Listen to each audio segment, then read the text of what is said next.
안녕하세요. 방구석 책방입니다. 오늘 소개해드릴 책은 엔들링, 캐서린 애플게이트 지음, 서현정 옮긴, 가람어린이 출판. 우선 작가 캐서린 애플게이트에 대해 잠시 알아봅니다. 미국의 어린이책 작가이다. 고릴라 아이반의 실화를 바탕으로 쓴 세상에 단 하나뿐인 아이반으로 미국의 아동문학상인 뉴베리 상을 수상했으며 뉴욕타임스 베스트셀러 1위에 선정되기도 했다. 소원나무 용감한 자들의 고향 말썽꾸러기 로스코 라일리 시리즈를 썼다. 현재 가족과 함께 미국 캘리포니아에 살고 있다. 자, 그럼 책 속으로 잠시 들어가 보겠습니다. 1. 엔들링. 그 단어를 알기 한참 전부터 나는 항상 마지막이었다. 나는 7남매 중 가장 약하고 힘없는 막내다. 그 말은 마실 때도 가장 마지막에 마시고, 먹을 때도 가장 마지막에 먹고, 보호받을 때도 가장 마지막에 보호받는다는 뜻이다. 점점 수가 줄어드는 우리 무리 중에서 제일 막내인 나는 그런 대우를 받아도 화내지 않는다. 물론 화가 나기는 한다. 하지만 많이는 아니다. 왜냐하면 나는 그런 대우를 받는 게 당연하기 때문이다. 나는 문제가 너무 많다. 맨날 그런 소리를 듣는다. 나는 너무 어려서 똑똑하지도 않다. 너무 작아서 남들을 도와주지도 못한다. 내 발은 너무 크고 둔하다. 그래서 달릴 때면 내 발에 내가 걸려 넘어진다. 내 털은 늘 부스스하고 예의범절도 늘 까먹는다. 그래서 내 차례가 되기도 전에 꼬마 임팔라 다리를 통째로 먹은 적도 있다. 그리고 나는 지나칠 정도로 호기심이 많다. 그래서 늘 너무 먼 곳까지 돌아다니고 알고 싶은 것도 너무 많다. 다시 말하자면 난 내게 주어진 유일한 과제이자 대원족이라면 누구나 해야 하는 들키지 않고 조용히 살아가기에 너무 안 어울리는 존재다. 옛날에는 대원족을 만나는 게 어려운 일이 아니었다. 우리 무리의 최고 어른은 주둥이가 하얗고 늙은 달림토르 할아버지다. 달림토르 할아버지는 우리 조상들이 수백 명씩 거대한 무리를 이뤄내달아 평원을 달리던 시절의 이야기를 들려주곤 하셨다. 밤이면 가족들끼리 모여서 들풀과 산열매를 손질하거나 길 잃은 오솔이나 꼬마닭을 요리했다는 이야기도 들려주셨다. 하지만 그건 모두 옛날 일이다.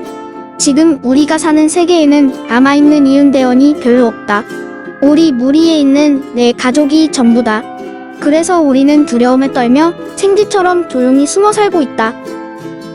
무슨 짓을 할지 전혀 예측할 수 없는 포식자 인간의 눈을 피해서, 그리고 태양을 피해서 아주 멀고 먼 산속 동굴이나 저 멀리 있는 섬에 또 다른 대원들이 산다는 소문은 있다.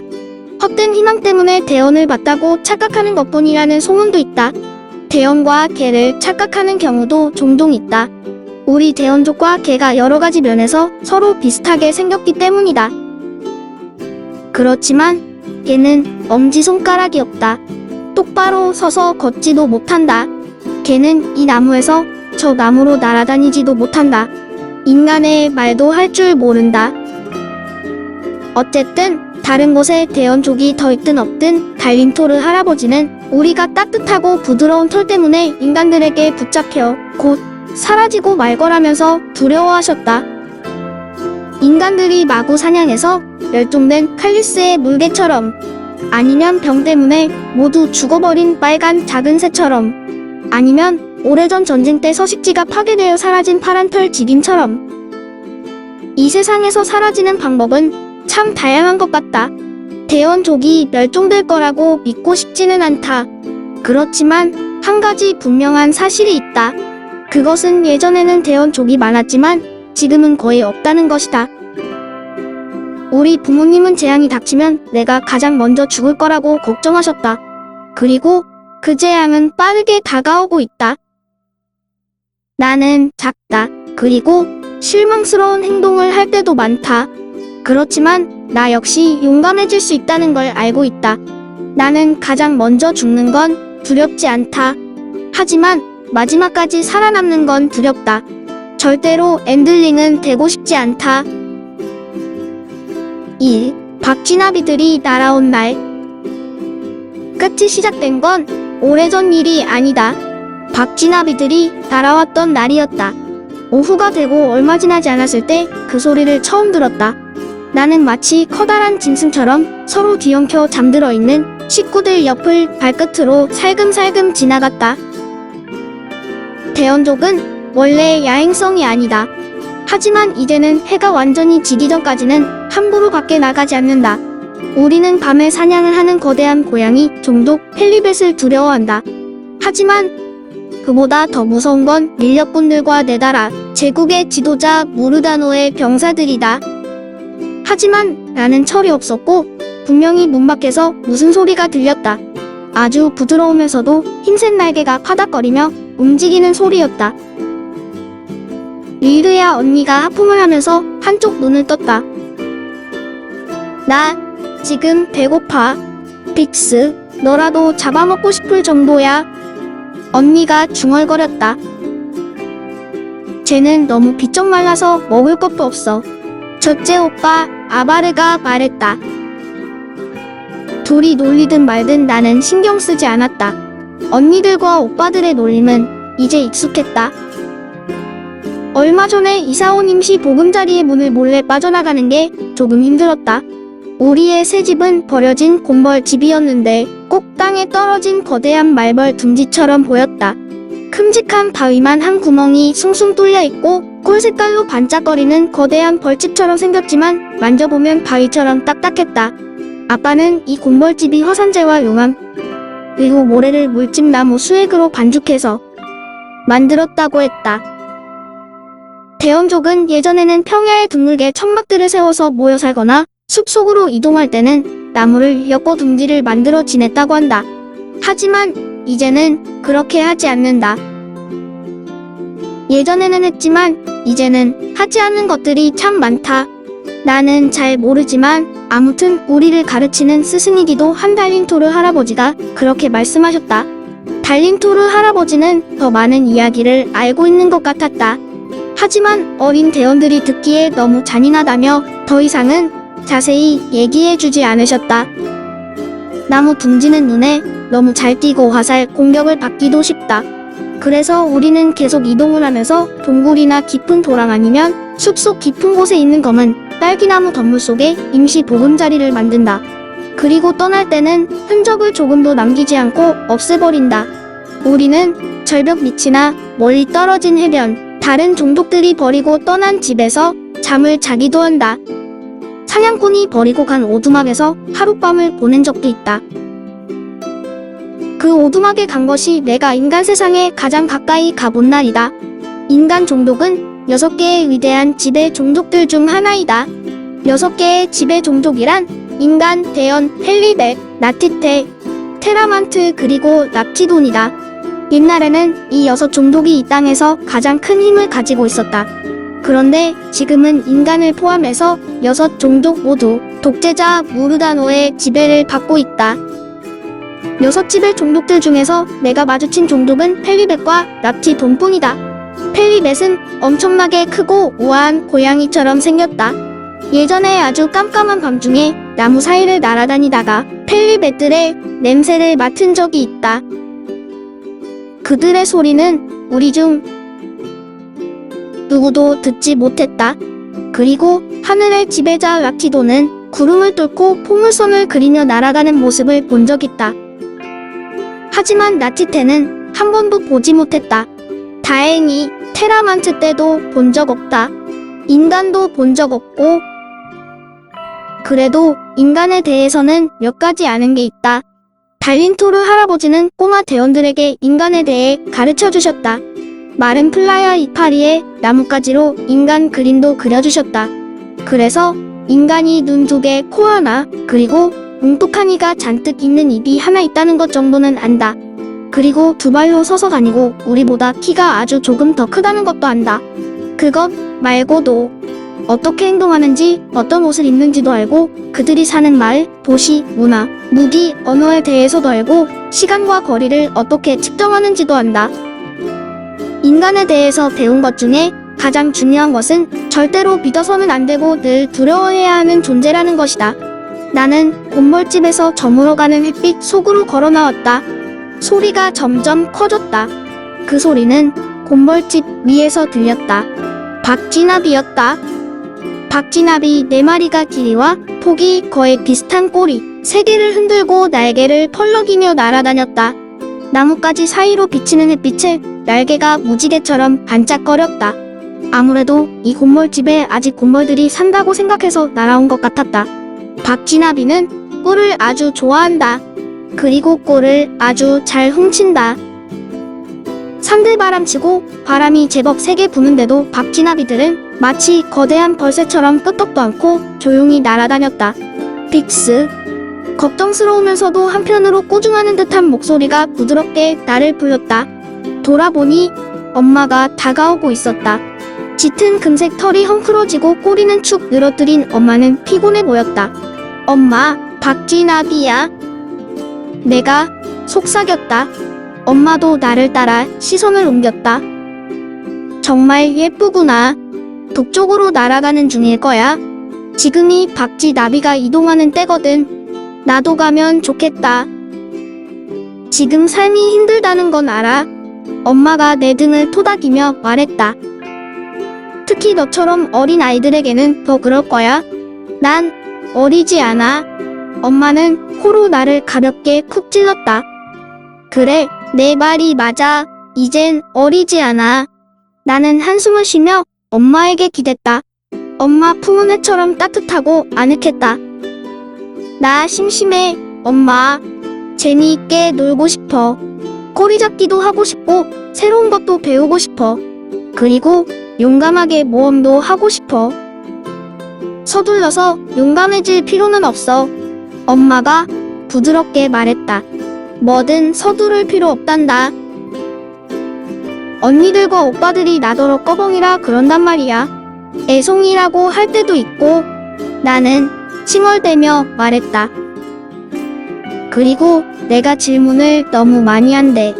내 자신을 불쌍하다고 여기는 게 슬슬 재미있어지고 있었다. 나는 내가 싫어. 빅스, 그런 말을 하면 못 써. 이 넓고 넓은 세상에 너는 딱 하나뿐이야. 그리고 엄마는 내가 질문을 많이 하는 게 좋아. 질문을 해야 배울 수 있는 거야. 엄마는 잠깐 멈췄다가 다시 말을 이었다. 엄마가 하나 알려줄게. 다른 애들은 아직 모르는 거야.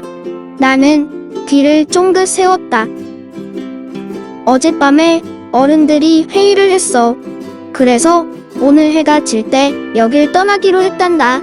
북쪽으로 갈 거야. 박쥐나비들처럼 믹소가 우리를 인도할 거야. 믹소 말로는 우리가 남쪽 지역은 충분히 살펴봤다는구나.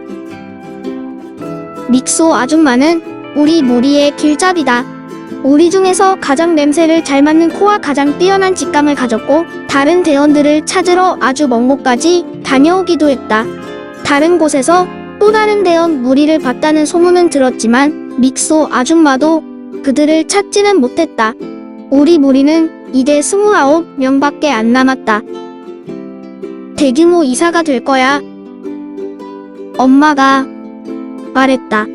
박쥐나비처럼 이동을 하는 셈이지. 대원 쪽 최초의 보금자리를 찾아갈 거야.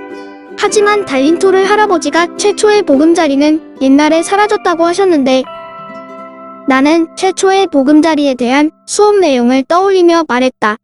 최초의 보금자리는 아주 옛날 네다라로 이동해온 대원족 조상들이 살던 곳을 말한다. 우리는 최초의 보금자리에 대한 아주 긴 시도 외워야 했다. 우리 가족 중에서 배우는 걸 가장 좋아하는 대원이 바로 나다. 하지만 그런 나도 최초의 보금자리에 대한 시를 배우는 건 정말 지루했다. 노래하라 시인이여, 용감히 전진했던 선조들을.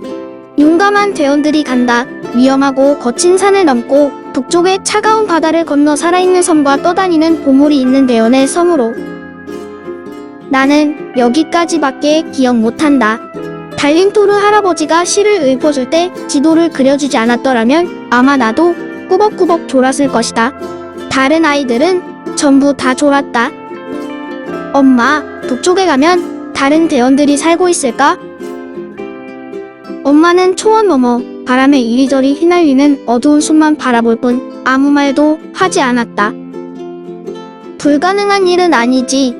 한참 만에 엄마가 대답했다. 대원족은 거짓말을 하지 않는다. 거짓말을 해봤자 소용이 없기 때문이다. 우리 대원족은 진실과 거짓을 구별할 줄 아는 힘이 있다. 대원족이 하는 거짓말뿐 아니라 다른 종족이 하는 거짓말도 구별할 줄 안다. 이런 힘을 가진 종족은 우리 대원족뿐이다. 달린토르 할아버지는 이런 능력을 우리의 부담스러운 축복이라고 말하곤 했다. 나는 왜 그렇게 말하는지 이해할 수가 없었다. 어쨌든 대원족은 거짓말을 하지 않지만 가끔 희망을 품을 때가 있다. 하지만 엄마는 그렇게 생각 안 하지? 엄마가 무슨 대답을 할지 뻔히 알면서도 나는 계속 캐물었다. 그래, 엄마가 속삭이듯 작은 소리로 말했다. 하지만 엄마 생각이 틀렸을지도 몰라. 난 엄마 생각이 틀렸다고 확신해. 분명히 우리 같은 대원족을 수백 명도 넘게 찾아낼 거야. 어쩌면 1000명 넘게 찾을지도 몰라. 난 엄마 생각이 틀렸다고 확신해. 분명히 우리 같은 대원족을 수백 명도 넘게 찾아낼 거야. 어쩌면 1000명 넘게 찾을지도 몰라. 나는 잠깐 말을 멈췄다가 다시 이렇게 물었다. 희망을 갖는 건 나쁜 게 아니잖아. 그렇지? 희망을 갖는 건 절대 나쁜 게 아니야, 빅스. 엄마가 말했다. 진실이 달리 말하고 있지 않다면 말이야. 엄마가 또 한 번 코로 나를 슬쩍 찔렀다. 자, 이제 다시 자러 가자. 오늘 밤에는 오래 걸어야 돼. 박쥐나비들은 아직도 내 손이 닿을 수 있는 곳보다 조금 더 높은 곳에서 빙빙 돌면서 날아다녔다. 조금만 더 구경하다가 갈게, 엄마. 나는 애원했다. 박쥐나비들이 너무 예뻐. 너무 오래 있으면 안 된다. 그리고 다른데 돌아다녀도 안 돼. 그렇게 말하고 돌아서던 엄마가 잠시 머뭇거렸다. 아가, 엄마는 널 아주 많이 사랑해. 그건 절대 잊으면 안 돼. 나도 사랑해, 엄마. 박쥐나비들은 시간이 한참 지나서야 날아갔다. 아마 박쥐나비들도 대원들을 발견하고 놀라서 한참 머물렀나 보다. 그게 아니면 햇볕을 받아 따뜻해진 곰벌집이 마음에 들었던 건지도 모르고. 입구를 향해 돌아서는데 뭔지 모르겠지만 이상한 느낌이 들었다. 소리가 들린 건 아니다. 냄새가 난 것도 아니다. 직감이라고 해야 하나? 나무들이 줄지어선 어두운 숲 앞쪽에 있는 작은 풀밭을 향해 두세 걸음 걸어갔다. 숲 너머에는 바다가 있다. 나는 세차게 불어오는 바람 냄새를 맡았다. 공기 냄새를 맡으면 많은 것을 알 수 있다. 폐쇄겨우 냄새인가? 얼룩겨우인가? 여러 방향에서 불어오는 바람에서는 냄새를 찾아내기가 쉽지 않았다. 숲이 나를 부르는 것 같았다.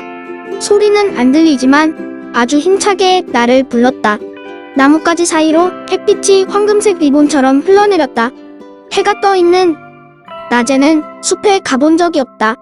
죽음처럼 조용한 밤에만 숲에 갔다. 안 돼. 나 자신에게 말했다. 우리 대원족은 무리와 떨어지는 것이 금지되어 있다. 특히 낮에는. 그것도 허락을 받지 않고는 절대 금지다. 초록색 물거품이 부글거리는 개울로 모험을 떠난 적이 있다. 친절한 얼룩다람쥐 엄마와 새끼들을 만나러 간 적도 있다. 어제는 세이지와 함께 바다 냄새가 나는 별꽃이 가득 피어 있는 곳까지 갔다.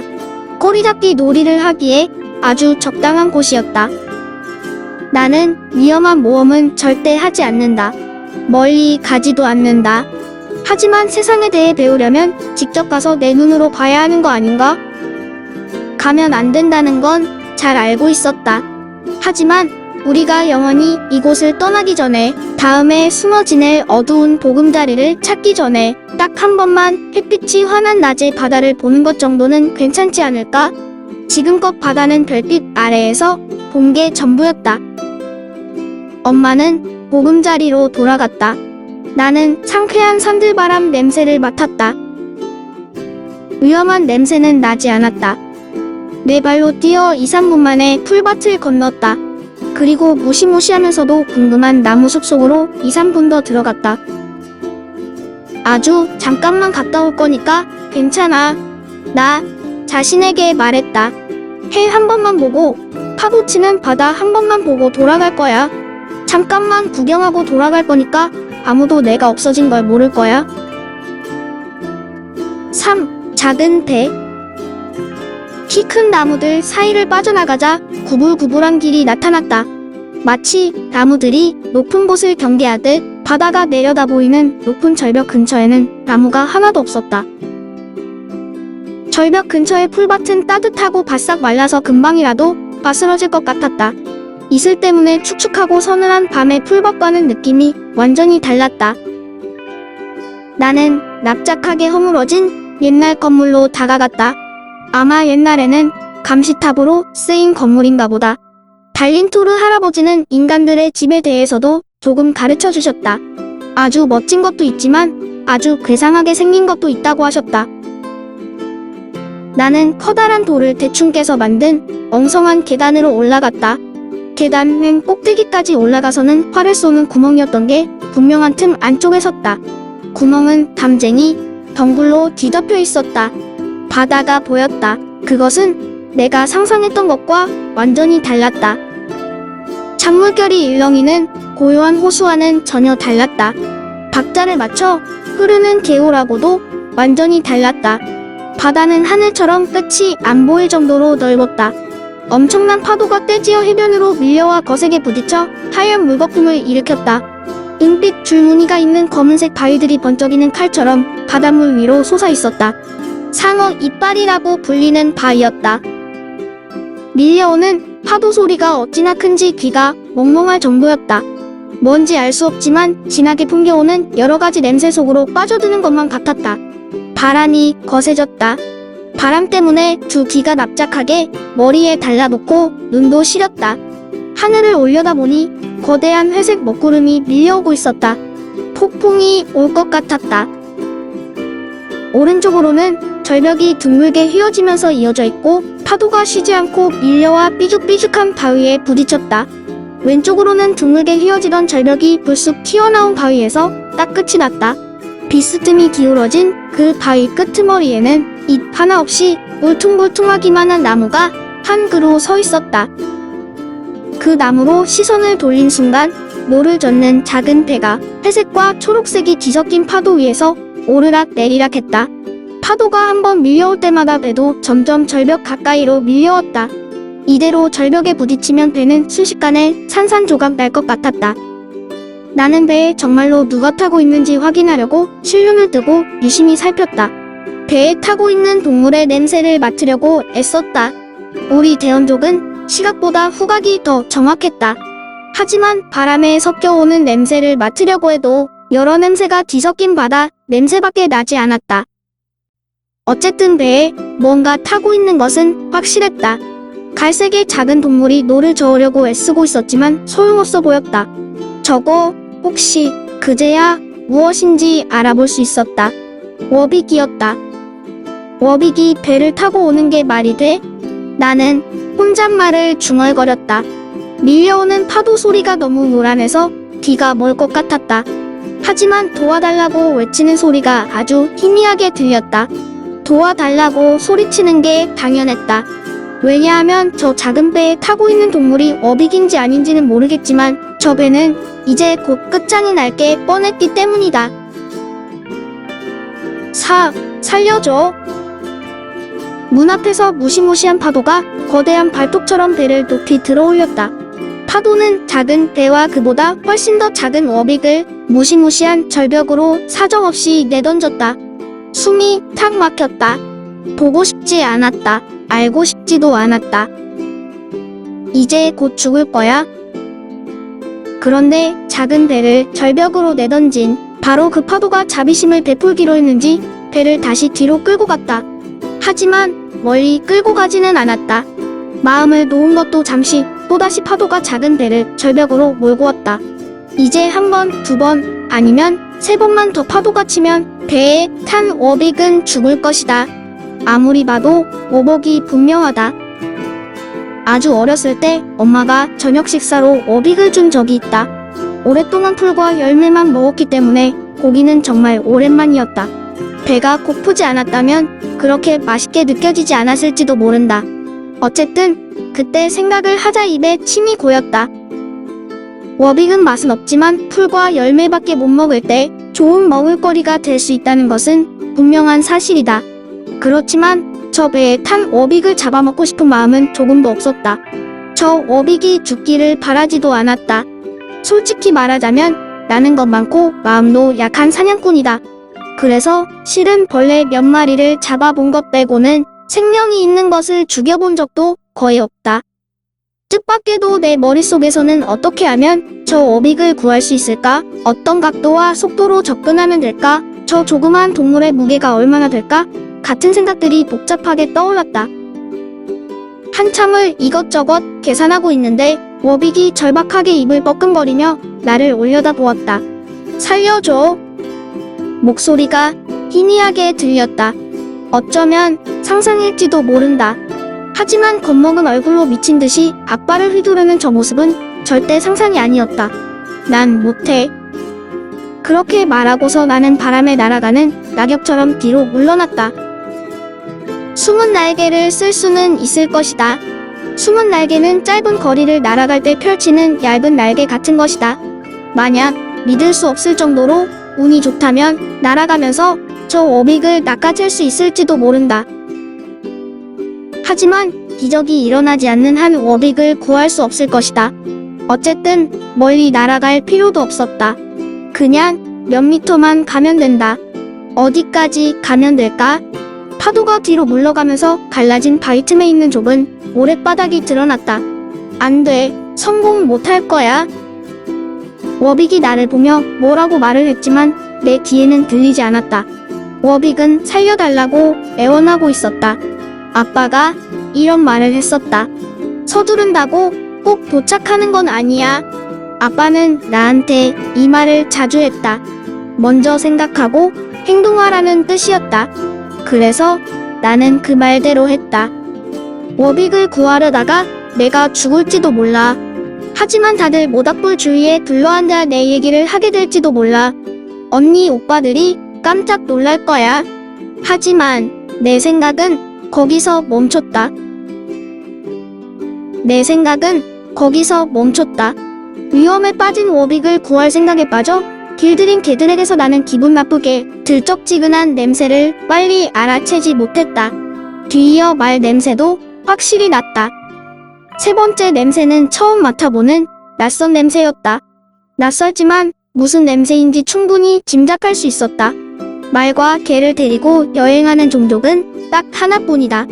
북을 두드리는 것 같은 말발굽 진동이 내 발바닥을 울렸다. 나무들을 향해 돌아섰을 때 놀란 새들이 하늘을 향해 푸드덕 날아오르는 모습이 보였다. 이렇게 확실한 냄새를 어떻게 못 맡았을까? 축축한 숲, 미친 듯이 부는 바람, 물에 빠져 죽기 직전의 워빅 때문에 날카로운 울음소리가 길게 울렸다. 위험을 알리는 우리 대원족의 경고 신호였다. 그런데 이상했다. 대원족의 울음소리가 아니었다. 소리의 높낮이가 달랐다. 혹시 인간의 목소리였을까? 울창한 나무들이 날카로운 발톱으로 잡아채듯 무지끈 부서졌다. 내 뒤에서 말들이 나타났다. 말을 타고 다니는 종족은 인간뿐이다. 인간들은 상상했던 것보다 팔다리가 더 굵고 고함 소리도 더 무시무시했다. 모르다노의 병사들인가? 달린토르 할아버지가 가르쳐준 시가 떠올랐다. 은색과 붉은색을 마주치면 달아나라. 대원이여, 그리하지 않으면 죽음을 맞으리라. 이 인간들이 입은 옷은 갈색과 회색이 지저분하게 뒤섞여 있었다. 무기도 제각각이었다. 그리고 말들 중 2마리는 인간 대신 밧줄로 묶은 털과 가죽 더미를 싣고 있었다. 이 인간들은 밀렵꾼이었다. 그때 경고 신호를 보냈던 바로 그 목소리가 소리쳤다. 안 돼, 안 돼, 죽이지 마. 밀렵꾼 대장은 왼손에 커다란 활을 들고 검은색과 흰색 무늬가 있는 말을 타고 있었다. 이 남자와 얼룩 무늬 말 둘 다 무시무시한 눈으로 나를 노려보았다. 밀렵군 대장이 오른손으로 화살통에서 화살을 하나 뽑았다. 그러더니 눈 한 번 깜박하는 것보다 빠르게 화살을 활시에 매겼다. 안 돼, 나는 소리쳤다. 가슴속에서 심장이 제멋대로 쿵쾅쿵쾅 뛰었다. 밀렵군 대장이 근육을 불끈거리며 활시위를 뒤로 당기는 것을 겁먹은 눈으로 바라볼 수밖에 없었다. 밀렵군 대장은 나만 빤히 노려보았다. 나도 반짝거리는 화살촉에서 눈을 떼지 않았다. 밀렵군 대장의 손가락이 활시위를 놨다. 활시위가 빙 떨렸다. 그 순간 나는 펄쩍 뛰어올랐다. 오, 워빅을 구하다. 대원족은 날지 못한다. 바람에 몸을 싣고 떠다니며 활공을 할 수는 있지만 중력을 거스르지는 못한다. 곧장 추락하는 대신 그저 중력에 조금 반항하면서 포물선을 그리며 멋지게 천천히 떨어지는 것뿐이다. 나는 두 팔을 앞으로 쭉 뻗어 숨은 날개를 펼쳤다. 손과 발의 날카로운 발톱을 모두 세워 허물어지는 바위에 단단히 섰다. 그런 다음 힘차게 발을 차 밀려오는 구름을 향해 몸을 내던졌다. 화살이 무시무시한 빗줄기처럼 허공을 뚫고 날아왔다. 나는 바람에 올라탔다. 칼끝처럼 날카로운 상어 이빨 바위에 꼬리가 긁히려는 순간 거센 바람이 불어와 나를 위로 밀어 올렸다. 말들이 숨을 헐떡이며 달려오다가 절벽 가장자리에서 앞다리를 번쩍 들며 깃발로 멈춰섰다. 인간들이 성난 얼굴로 나를 내려다봤다. 그들은 화살을 많이 쏘아본 경험을 바탕으로 이리저리 눈을 굴려 화살이 날아갈 방향을 계산했다. 곤두박질 치는 라키돔보다 더 빠른 속도로 화살 하나 내 옆을 스쳐 날아갔다. 끝에 달린 깃털 색깔과 화살대에 그려진 삼지창 무늬까지 보일 정도로 가까운 거리였다. 화살 끝에는 나를 잡아끌기 위함하는 끈도 달려 있었다. 밀렵군의 화살은 원래 그렇게 생겼다. 나는 숨은 날개를 이용해 바람을 타고 점점 속도를 높였다. 저 아래 바다 위에서 워빅이 입을 벌리고 눈을 동그랗게 뜬 채로 배에서 일어서서 앞다리를 휘저었다. 배는 아직도 거대한 파도 위에 떠 있었다. 나는 이 움직이는 목표물을 겨냥해 왼쪽으로 비스듬히 날았다. 빠른 속도로 날고 있다는 것이 온몸으로 느껴졌다. 그 사이 배가 검은 바위 기둥에 쾅 부딪혀 산산조각 났다. 워빅이 비명을 질렀다. 이번에는 목소리가 똑똑히 들렸다. 워빅이 폴짝 뛰어올랐다. 별로 높이 뛰지는 못했다. 워빅은 원래 작은 동물이니까. 하지만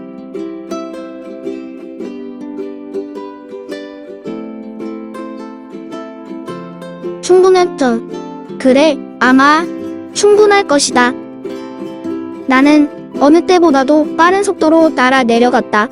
워빅과 내 사이로 화살 하나가 날아갔다. 워빅이 밑으로 떨어지기 시작했고 나는 화살 끝에 달린 끈 아래로 몸을 숙였다. 그리고 다시 바람을 타고 번개처럼 날아 내려갔다. 워빅이 필사적으로 앞발을 뻗었다. 여기! 워빅이 소리쳤다. 나는 앞발 하나를 낚아챘다. 워빅을 들어올리는 순간 벽에 부딪힌 느낌이 들었다. 대원들은 무거운 것을 들고는 공중을 날지 못한다. 나는 허공에서 공중제비를 돌았다. 그리고 휘청거리다가 아래로 곤두박질 쳤다. 하지만 날아가던 힘 덕분에 그대로 계속 앞으로 날 수 있었다. 파도가 밀려왔다가 도로 밀려나간 자리에 아까 봤던 V자 모양의 좁은 모랫바닥이 나타났다. 우리는 물거품을 일으키며 밀려오는 파도 속으로 서로 뒤엉킨 채 떨어졌다. 파도가 나를 깊은 바닷속으로 끌고 들어가려고 발을 잡아당기는 것 같았다. 하지만 다행히 한쪽 발이 젖은 모랫바닥에 닿았다. 놀랍게도 나는 여전히 워빅의 한쪽 발을 잡고 있었고 워빅도 나를 꼭 잡고 있었다. 내가 비틀거리는 바람에 우리 둘 다 파도 속으로 넘어졌다. 짠 바닷물이 허파로 밀려 들어와 기침이 터져나왔다. 이러다 죽는 걸까? 내가 죽으면 엄마, 아빠가 화내시겠지? 우리를 절벽으로 내던질 만큼 거센 파도가 다시 빠르게 밀려왔다. 빗방울도 떨어지기 시작했다. 위로 올라가. 나는 숨을 헐떡이며 소리쳤다. 올라가라고. 우리 앞에 검은 바위가 서 있었다. 금방이라도 파도에 휩쓸릴 것 같았지만 우리는 발톱을 세워 잡을 수 있는 것은 무조건 붙잡고 미친 듯이 위로 기어 올라갔다. 계속 미끄러지면서 팔꿈치와 무릎을 쿵쿵 부딪혔지만 그래도 계속 위로 기어 올라갔다. 나는 워빅을 위로 밀어 올렸다. 파도가 나를 덮쳤다. 나는 버틸 힘이 없었다. 파도에 몸이 둥실 떠올랐다. 이리저리 다리를 휘저었지만 아무 소용이 없었다. 이제 끝이었다. 이렇게 죽는 거였다. 물거품이 나를 집어 삼켰다. 입속으로 바닷물이 밀려 들어와 목구멍으로 넘어갔다. 바로 그때였다. 누군가 내 뒷덜미 털을 붙잡았다. 작은 발이었다. 힘도 약했다. 하지만 내 몸을 잠깐 물 밖으로 끌어올리기에 충분한 힘이었다. 그 잠깐 동안에 나는 붙잡을 곳을 찾아냈고 발 디딜 곳도 찾아냈다.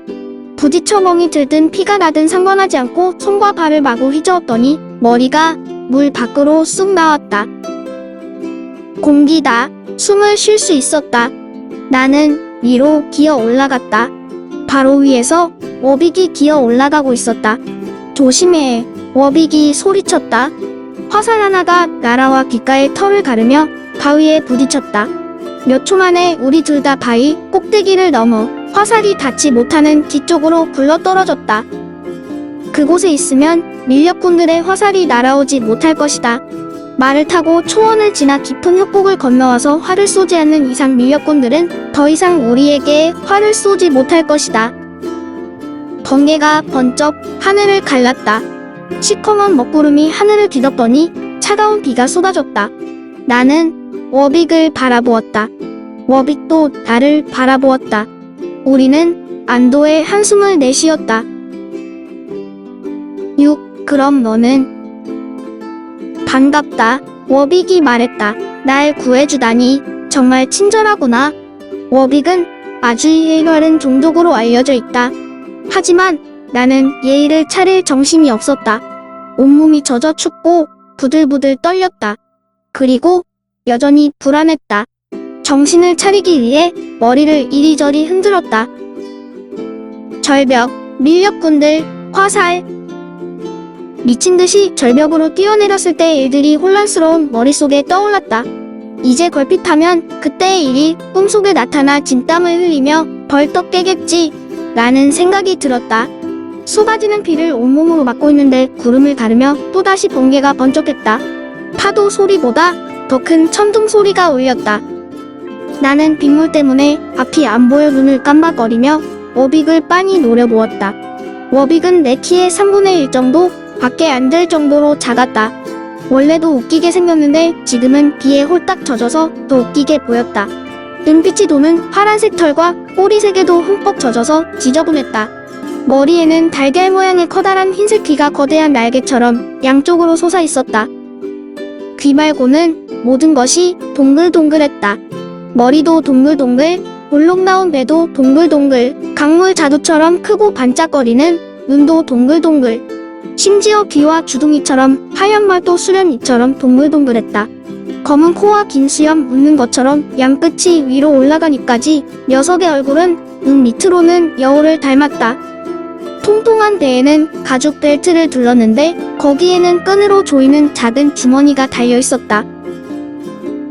얼른 숨자. 워빅이 말했다. 그 인간들이 아직 우리를 뒤쫓고 있을지도 몰라.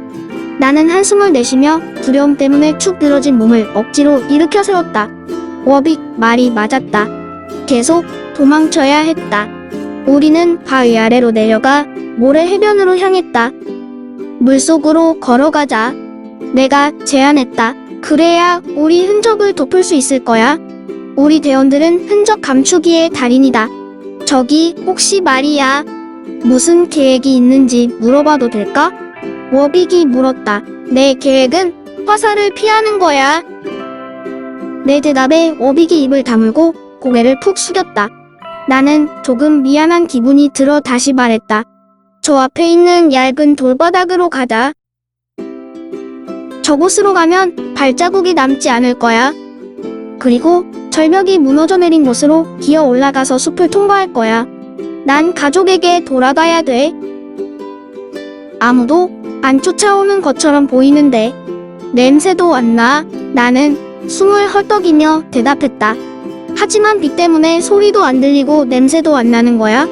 최대한 빨리 이곳을 벗어나야 돼. 내 이름은 토굴이야. 워빅이 말했다. 정말 고마워. 그리고 내 짐이 되고 싶진 않아. 이미 늦었거든. 나는 농담 반 진담 반으로 대꾸했다. 그때 워빅이 밀렵꾼들에게 쫓기던 게 아니라는 사실이 떠올랐다. 반대로 배를 타고 절벽을 향해 오고 있었다. 그런데 너는 어쩌다 그 배에 타게 된 거야? 해적선에 잡혀 있었어. 나는 눈을 깜빡거렸다. 그게 무슨 해적 말이야. 워빅이 단호하게 말했다. 워빅이 어쩌다 해적한테 잡혔는데? 흔한 일이야. 흔한 일이라고? 해적한테 잡히는 게 어떻게 흔한 일이야? 작은 배를 타고 가시고기를 잡으려면 해적들이 잡은 물고기를 노리고 공격해. 토굴은 그렇게 말하고서 어깨를 살짝 으쓱거렸다. 해적들도 가시고기 구이를 좋아하거든. 정말이라니까. 형들은 배에서 뛰어내려 도망쳤는데 나는 그물에 걸렸어. 그래서 형들이 나를 두고 그냥 가버렸어. 토굴은 그 일이 별로 속상한 것 같지 않았지만 내가 못 믿겠다는 듯 얼굴을 찡그리자 이렇게 덧붙였다. 내가 막내거든. 그래서 형들은 내가 있는지 없는지 모를 때가 많아. 우리는 공통점이 있었다. 토굴은 머리가 어깨에 닿을 정도로 옆으로 기울인 채 나를 살펴보았다. 내가 무슨 동물인지 물어보면 신뢰가 될까? 개처럼 생기긴 했는데 두 다리로 서서 똑바로 걷고 또 말도 할 줄 알고. 개라고? 나는 되물었다. 지금 그걸 말이라고 해? 그럼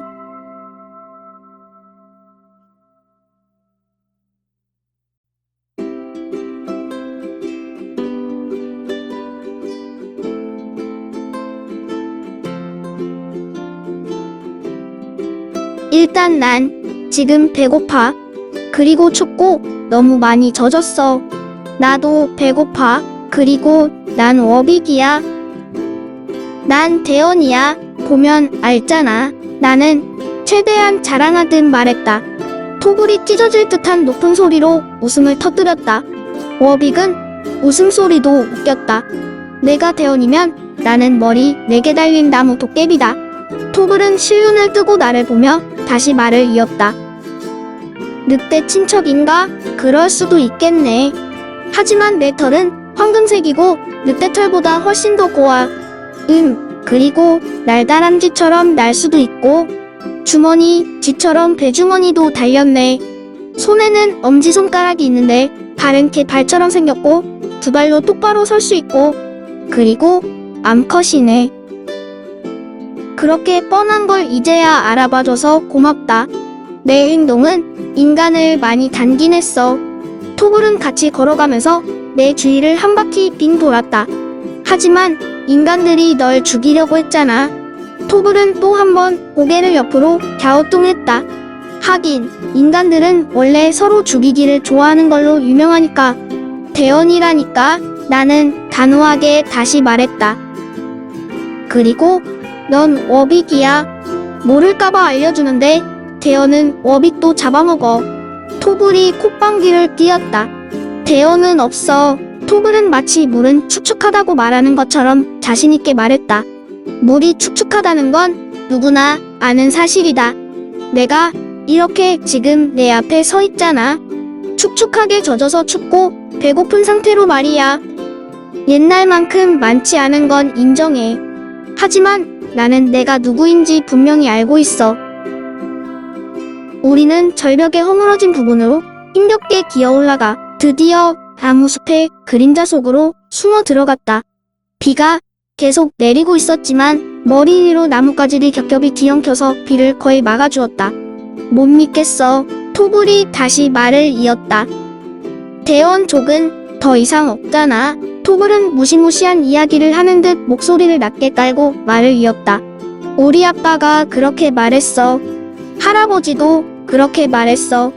증조 할아버지도 그렇게 말했고 너는 이렇게 말해서 미안한데 좀 심한 말이라는 건 알지만 너희 대원족은 멸종했어. 나는 걸음을 멈추고 최대한 어깨를 쭉 펴고 섰다. 있는 힘껏 당당하게 서서 조그만 워빅을 내려다 보았다. 널 잡아먹어 버릴 거야. 내가 날 구해줬잖아. 그러니까 잡아먹으면 안 돼. 나는 멸종해서 이 세상에 없으니까 이 세상 규칙 같은 건 따를 필요 없는 거 아니야? 속삭이려고 했지만 나도 모르게 목소리가 너무 커져서 얼른 다시 목소리를 줄였다. 아무튼 그건 안 돼. 예예, 어긋나는 행동이란 말이야. 토글은 고개를 돌리더니 꼬리 하나를 들어 하닫다. 그런데 너를 죽이려던 자들은 누구야? 밀렵꾼들이야. 너 말 돌리는 솜씨가 보통이 아니네. 아무튼 그렇다면 알려줘서 고마워. 토글이 미소를 지었다. 밀렵꾼들은 워빅한테 관심 없어. 그야 너희가 거북이처럼 맛이 없으니까 그렇지. 그 말을 듣고 기분 나빠해야 하는 건지 좋아해야 하는 건지 모르겠네. 그들은 털가죽을 얻으려고 우리를 죽여. 내가 말했다. 좀 만져봐도 돼? 토글이 내 팔을 가리키며 물었다. 마음대로 하라는 뜻으로 어깨를 으쓱하자 토글은 조심스럽게 내 어깨를 쓰다듬었다. 축축하게 젖었는데도 굉장히 부드럽다. 토글이 감탄하듯 말했다. 나는 별일 아니라는 듯 어깨를 으쓱했다. 우리 아빠가 그러는데 요즘은 온 세상이 다 대원을 죽이려고 한대. 나뭇가지가 뚝 부러지는 소리가 들렸다. 토글이 내 팔을 꽉 잡았다. 우리 둘 다 그 자리에서 꼼짝도 못했다. 나는 조심스럽게 공기 냄새를 맡았다. 토글의 왼쪽 귀가 겁먹은 올빼미 머리처럼 이리저리 휙 움직였다. 저기야, 토글이 가리켰다. 우리를 잡으려고 숨어있어. 7. 돌아온 밀렵꾼들. 나는 워빅에게 몸을 숙이라고 손짓했다. 하지만 어차피 워빅은 발끝으로 서도 내 발로 기어가는 대원보다 작기 때문에 굳이 몸을 숙일 필요가 없었다. 이 나무 둥치에서 저 나무 둥치로 몸을 숨기고 이동하면서 나는 소리 없이 걸음 수를 계산했다.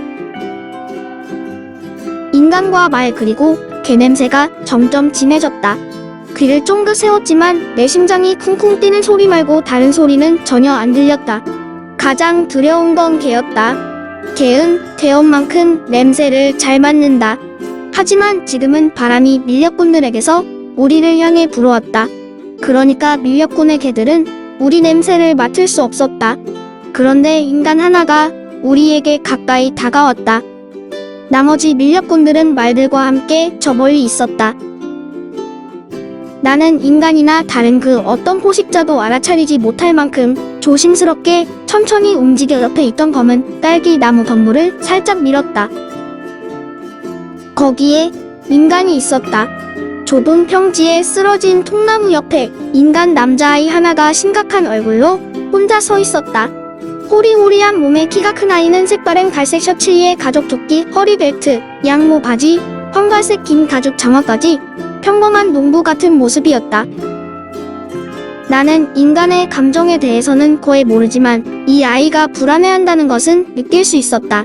아니, 그냥 불안해하기만 하는 게 아니었다. 이 아이는 화도 났다. 그놈 다시 안 보이냐?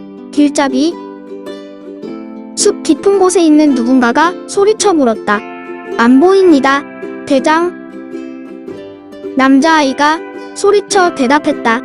바다에 빠져 죽은 것 같습니다. 말들이 안달하듯 발굽을 쿵쿵 찌어대는 소리가 희미하게 들렸다. 그리고 작은 덤물 속에서 두 쌍의 발이 터벅터벅 걷는 소리도 들렸다. 인간들 발소리인 것 같았다.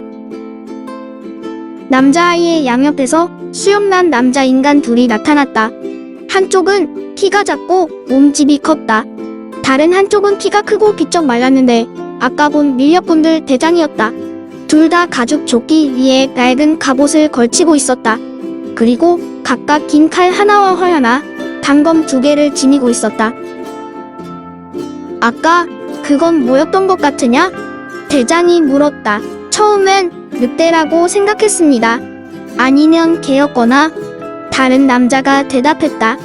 하지만 절벽에서 날아가는 거 보셨죠? 그렇게 날 수 있는 건 대원밖에 없습니다. 지금껏 살면서 대원은 한 번도 못 봤다. 대원을 봤다는 인간도 한 놈도 못 봤고 말이야. 대장은 굵은 소나무에 몸을 기대고 팔짱을 꼈다. 꼬마야, 넌